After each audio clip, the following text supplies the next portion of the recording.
6 on the voice of Nassau Community College 90.3 WHPC. Excuse me. I know you have a 9 o'clock, so I'll keep this short. I'm the business suit in the back of your closet. You wore me nearly every day before your office went, quote, casual. I used to be the CEO of your closet. Now I'm just that one intern no one ever talks to. I always thought you'd circle back with me. Get granular. Keep me in the pipeline.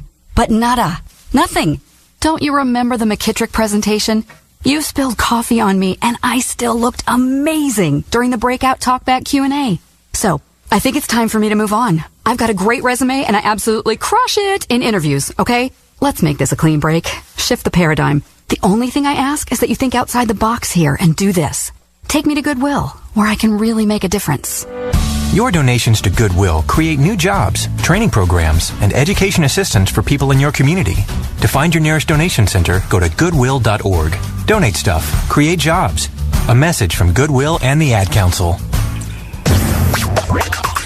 Welcome back to Our Voices on the voice of Nassau Community College 90.3 WHPC. My name is Natasha Nurse, and my guest today is Stacey Lorin Merkl, the founder and executive director of Realize Your Beauty.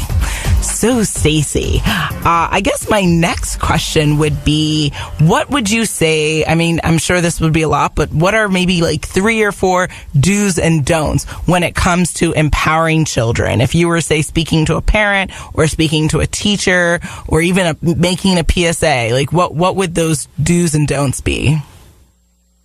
Yeah. So I would say one of the biggest don'ts, not to be, cheesy, but I would say don't be afraid to talk about these issues with your kids. Mm-hmm. And teachers, don't be afraid to bring up the subject with your students. So I think sometimes we can get so afraid of saying the wrong thing that we don't say anything, right? And so we find that a lot of young people, even kind of 14, 15 years old, they're just not having these conversations with anybody. So, of course, we want to lead these conversations in a positive and a safe way, but it's important to just talk about it, to not be afraid of making a mistake, and to just really giving young people an outlet to share and to feel that they are safe to share these topics. Because that takes the shame away, and it lets them know that these are things that all young people are dealing with. But to get into some more, so I guess to put a positive spin on that, my do would be do talk about with young people. Yeah. But I guess one don't I would have is that a lot of young people, they might say, well, I'm fat or I'm ugly, and I feel like these sort of automatic responses like, well, you're not fat or whatever, but it's not the point. The point isn't to, the point is to keep, to help young people understand that all sizes, all shapes and sizes are valuable, and that there's no size or shape that's better or worse than another one. We're just different. And that we are so much more than our bodies. We're so much more than our weight. We're so much more than what we look like. And to help them to understand that beauty is something that comes from the inside, and help them really understand what it means to be beautiful. And in my opinion, we're the most beautiful. We are the most ourselves. So just letting young people understand that it's not, it's so much more than just whether or not you, look a certain way or don't look a certain way. That's really not the point. And without getting into a whole conversation about sort of cultural standards of beauty, and that's like a whole nother conversation. But yeah, we're much more than what we look like. That's really not where we need to be placing value. Absolutely. Especially for young people. Yeah. It's interesting that you said the 2 things that you brought up there. So I definitely remember growing up feeling like the ugly duckling all the time, which is, very uncomfortable, right? And, I was the taller girl. I was the big girl for a very long time. And, I remember expressing, kind of self-doubt or low self-esteem commentary. And, kind of being shamed. Like, how could you think that? How could you let someone else try to make you feel, less than you are? And that kind of, that I don't want to say victim shaming, because, that context says something else. But, similar to that behavior of not kind of closing the door to the conversation instead of saying, well, why do you feel ugly, or why do you feel, right? And then having the child explain themselves, and then they can hear themselves think out their rationale, right? Because you can rationalize anything. But if you start to think and hear yourself, you're like, oh, well, that just sounds downright crazy. So I would definitely add to that list of, like, when people are listening to their children, listen to their children.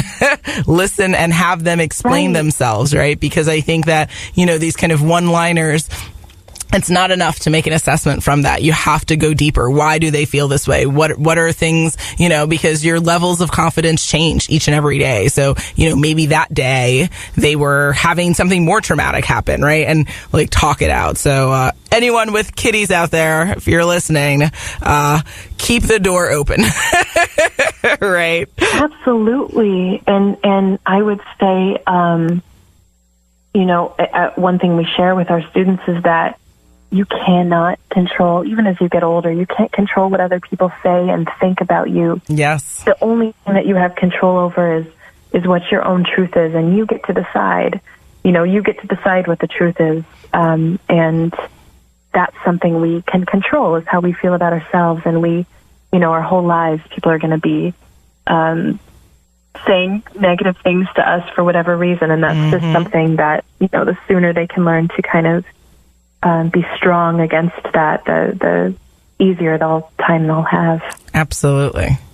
You are listening to Our Voices on the voice of Nassau Community College 90.3 WHPC. My name is Natasha Nurse, and my guest today is Stacey Lorin Merkl, the founder and executive director of Realize Your Beauty. Oh, Stacey, I feel like this conversation needs to be 30 hours long because there's so many more questions I have.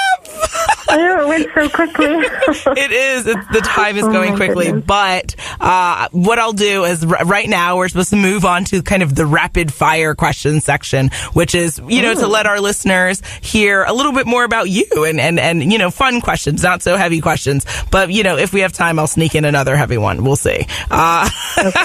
So I guess I would say, what would you say motivates you?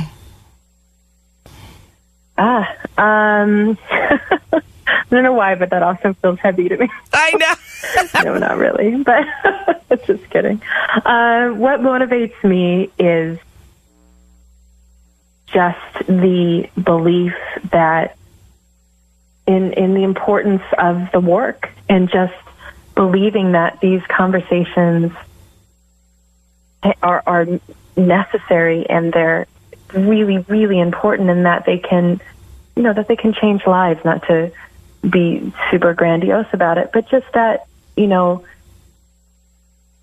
that's not just for us as an organization. That's just a general thing. We can change lives by letting young people know that they are worthy and they are valued, and they're okay just as they are. That is something that is really, really important, and that understanding pushes me to keep moving forward. Love it. Okay. What's your favorite TV character you're tuning into right now? That's much lighter. My favorite TV character? Yes. Pass. I don't know. Oh, no, you said pass. Oh, no, okay. I'm just kidding. Okay, let me think. I have to say there's been so much kind of heaviness, I guess, sometimes in the news and stuff, that I do enjoy a good comedy. So when I do watch television, I do enjoy watching comedies of all sorts. So I would just keep that general. It's just that there's lots of, I like laughing. especially if I'm trying to relax. Absolutely. Yeah, I love like a good, laugh multiple times in the day. Absolutely. Favorite song? Oh, okay. Also, I'm not sure that I have a favorite song. I love so many songs. My husband's also a composer, so I feel like there's so many options. But I guess if I'm going to be forced to choose, if this is Amanda, I do really, really love The Wizard of Oz, like a lot. I have a collection, and it's a mildly obsession of mine. That's awesome. Somewhere Over the Rainbow is definitely up there. Awesome. Okay. All-time favorite song. All right. Describe yourself in 5 words or less. Okay. Passionate. Like a sentence or just words? 5 words. Okay. Words. Passionate. Kind. Honest. Funny. I feel like I'm funny. How many words am I up to? Gentle. Okay. It feels like 5. It feels like 5. Okay. I'm not good at math. Is that one? No. It's okay. We'll take it. All right. Quickly, before I don't want people to not, get the details. If people want to learn more about Realize Your Beauty, if they want to learn more about you, where do they go? RealizeYourBeauty.org. Go to our website. All the information's up there. You can connect to all our social medias and find out more about what we do. I love it. RealizeYourBeauty.org. Okay. And if you could go back and advise yourself in the past, what age would you go back to, and what would you say to yourself? I think I would go back to my kind of early preteen years before I hit the teens, and sort of like 10, 11, 12 into that age group. And I would just tell myself to just let myself be. Going back to what I said before, we're the most beautiful when we're the most ourselves. And that we bring something to the world that nobody else can, because there's nobody just like us. And that seems so kind of almost trite, but it's true, because we all have different life experiences. We all have our own combination of our personalities and our strengths, and all of that combines to make us unique individuals, and we have something positive we can contribute to this world that nobody else can. Absolutely. So I would just encourage myself to just let myself be. Aw, I agree. So I just want to thank my guest, Stacey Lorin Merkl, the founder, executive director of Realize Your Beauty, for coming on the show. You are amazing. Oh, thank you, Natasha. Thank you so much for having me. Really, really appreciate it. Absolutely. And I hope our audience found you both as informative and inspiring as I did. My name is Natasha Nurse. I'm the proud host of Our Voices here on 90.3 WHPC. Our show's creative director is Rudy J. Breedy. Visit nccradio.org. Again, that is www.nccradio.org for more information. This will be available as a podcast on iTunes, Android Podcasts, and Spreaker. Our Voices is powered by the Nassau Community College Foundation on the voice of Nassau Community College, 90.3 WHPC. Have a great day, and we'll see you soon.